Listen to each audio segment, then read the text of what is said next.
नमस्कार दोस्तों। आज के इस नए विश्लेषण में हम एक बहुत ही शानदार अवसर पे चर्चा करने वाले हैं और वो है झारखंड होमगार्ड भर्ती 2026। अगर आप 10वीं पास हैं तो यकीन मानिए ये एक बहुत ही सुनहरा मौका है, चाहे आप पुरुष वर्ग से हो या महिला वर्ग से। आज के इस एक्सप्लेनर के जरिए हम इस पूरी भर्ती प्रक्रिया को बिल्कुल आसान भाषा में और एक-एक करके डिकोड करेंगे। तो चलिए बिना किसी देरी के सीधे शुरुआत करते हैं। तो देखते हैं कि आज हम क्या क्या कवर करने वाले हैं। हमारे एजेंडे में 5 मुख्य बिंदु हैं। पहला, महत्वपूर्ण विवरण और तारीखें। दूसरा, 3 चरणों वाली चयन प्रक्रिया। तीसरा, फिजिकल टेस्ट। चौथा, लिखित परीक्षा। और अंत में तैयारी, वेतन व आवेदन। हमने इस भारी भरकम ऑफिशियल नोटिफिकेशन को बहुत ही आसान हिस्सों में बांट दिया है ताकि आपको पूरी क्लैरिटी मिल सके। चलिए सबसे पहले और सबसे ज़रूरी हिस्से की तरफ बढ़ते हैं, महत्वपूर्ण तारीखें और एप्लीकेशन टाइमलाइन। अब जरा इस टाइमलाइन पर ध्यान दीजिए। ये साफ दिखाता है कि हमारे पास समय कितना कम है। 7 मई 2026 से आवेदन शुरू हो चुके हैं और जो डेडलाइन है वो है 4 जून 2026। जी हाँ, 4 जून बहुत तेजी से करीब आ रही है। और सुनिए, फिजिकल टेस्ट भी जून 2026 में ही शुरू होने वाले हैं, जिसके तुरंत बाद हिंदी राइटिंग टेस्ट होगा। इसलिए समय रहते आवेदन करना बिल्कुल मत भूलिएगा। अब आते हैं अपने अगले सेक्शन पर, जो है आपका सिलेक्शन का रास्ता, यानी 3 स्टेप सिलेक्शन प्रोसेस। देखिए, ये चयन प्रक्रिया एकदम सीधी है, इसमें कोई कंफ्यूजन नहीं है। पहला स्टेप है आपका फिजिकल टेस्ट यानी पीईटी। जो इसे पास करेगा केवल वही दूसरे स्टेप तक पहुंचेगा, जो है हिंदी राइटिंग टेस्ट। और अंत में तीसरा और आखिरी स्टेप है डॉक्यूमेंट वेरिफिकेशन और फिर आपकी फाइनल मेरिट लिस्ट। बस यही 3 पड़ाव है। तो चलिए अब बात करते हैं इस पूरी भर्ती की जान के बारे में। फिजिकल टेस्ट, यही वो स्टेज है जो आपकी नौकरी तय करेगा। इस बात को बिल्कुल ध्यान से सुनिएगा। आपकी जो फाइनल मेरिट लिस्ट बनेगी ना, वो पूरी तरह से केवल और केवल फिजिकल टेस्ट में मिले अंकों के आधार पर ही बनेगी। इसका सीधा सा मतलब ये है कि अगर कोई फिजिकल में फेल हो गया तो वो भर्ती प्रक्रिया से उसी वक्त बाहर। आपके फिजिकल के मार्क्स ही आपकी अंतिम सफलता की चाबी हैं। तो सबसे पहले 1 मील की दौड़ के नियम समझ लेते हैं। पुरुषों के लिए टारगेट है 5 मिनट से कम में दौड़ पूरी करना। ऐसा करने पर आपको मिलेंगे पूरे 20 अंक। अगर 5 से 6 मिनट लगते हैं तो 10 अंक मिलेंगे और अगर 6 मिनट से ऊपर गए तो सीधे डिस्क्वालीफाई। वहीं महिलाओं के लिए 8 मिनट के अंदर आने पर 20 अंक, 8 से 10 मिनट के बीच 10 अंक और 10 मिनट से अधिक समय लेने पर डिस्क्वालीफाई कर दिया जाएगा। तो लक्ष्य बिल्कुल साफ है, पूरे 20 अंक चाहिए तो स्पीड पर काम करना होगा।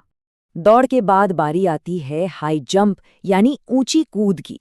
यहाँ अंकों का सिस्टम बड़ा ही दिलचस्प है। पुरुषों के लिए कम से कम 4 फीट कूदने पर 5 अंक तो हैं ही, लेकिन अगर आपने 5 फीट या उससे ज्यादा की जंप लगा दी तो पूरे 10 अंक मिलेंगे। महिलाओं के लिए न्यूनतम 3 फीट पर 5 अंक है और 4 फीट पार करने पर सीधे 10 अंक। यानी प्रैक्टिस से बढ़ाई गई कुछ इंच की ऊंचाई भी आपके मेरिट पॉइंट्स को जबरदस्त जंप दे सकती है। चलिए अब थोड़ी तेजी से लॉन्ग जंप यानी लंबी कूद की तरफ बढ़ते हैं। नियम यहाँ भी काफी मिलते जुलते हैं। पुरुषों को रेस में बने रहने के लिए कम से कम 12 फीट तो कूदना ही होगा, जिसके 5 अंक हैं, और 16 फीट या उससे ज्यादा छलांग लगाने पर 10 अंक।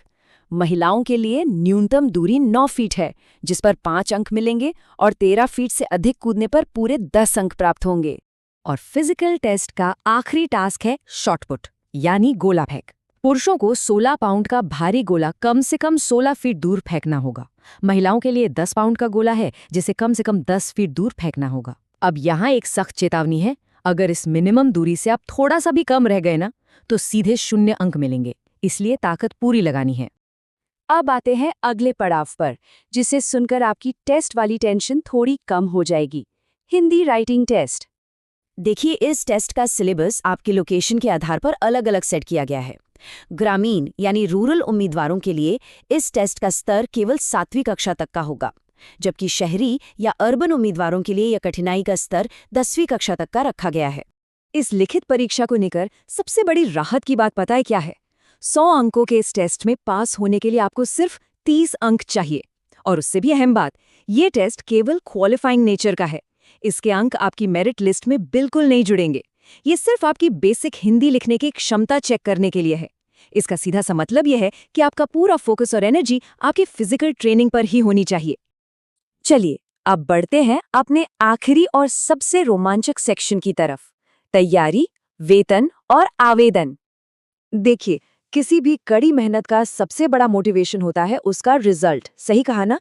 तो एक होमगार्ड के रूप में जो अनुमानित मासिक वेतन है वो 12,000 रुपए से लेकर 18,000 रुपए के बीच होगा। सरकारी नौकरी में एक बेहतरीन शुरुआत के लिए ये काफी अच्छा है। अब सवाल है, तैयारी कैसे करें? ऑफिशियल नोटिफिकेशन से सीधे निकाले गए ये कुछ बेहतरीन टिप्स हैं। रोजाना 1 मील दौड़ने की प्रैक्टिस करें, हाई जंप और लॉन्ग जंप की प्रॉपर ट्रेनिंग लें, अपने शरीर का ओवरऑल स्टैमिना बढ़ाएं और बुनियादी हिंदी लिखने का थोड़ा बहुत अभ्यास जरूर करें। एक कोच की तरह मेरी यही सलाह है कि इन बातों पर आज से ही अमल करना शुरू कर दें। लेकिन ये सब मेहनत तभी रंग लाएगी जब आप सही समय पर अप्लाई करेंगे। इस ऑफिशियल पोर्टल को तुरंत नोट कर लें, recruitment.jharkhand.gov.in। यहीं पर आपको ऑनलाइन आवेदन करना है। और एक बार फिर याद दिला दूं, 4 जून 2026 की डेडलाइन बहुत सख्त है। लास्ट मिनट का इंतजार बिल्कुल मत कीजिएगा। तो दोस्तों, अब हम बिल्कुल अंत पर आ गए हैं और यहाँ एक सीधा सा सवाल सामने आता है। क्या आज से ही 1 मील की दौड़ शुरू करके फाइनल मेरिट लिस्ट में अपनी जगह पक्की करने की तैयारी शुरू कर दी गई है?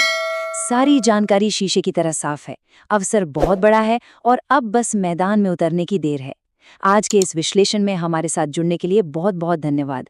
सीखते रहें, तैयारी करते रहें और आगे बढ़ते रहें।